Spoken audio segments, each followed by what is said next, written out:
Ang bulkan ay tinatawag na active kapag nagkaroon ito ng pagsabog sa nakalipas na 10,000 taon.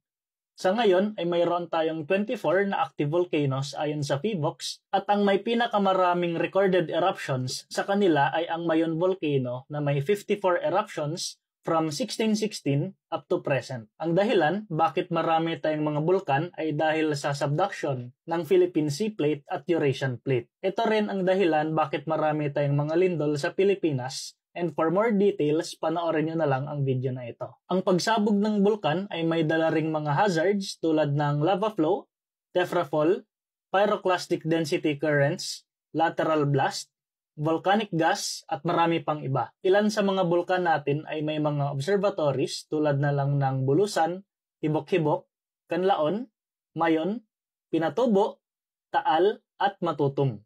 Sa pamamagitan ng mga observatories na ito ay nagbibigay ng pahayag ang PHIVOLCS sa aktibidad ng mga bulkan at mga alert levels. So mayroon tayong 5 alert levels at iba-iba din ang description nito sa bawat bulkan dahil iba-iba din ang mga characteristics at behavior nila.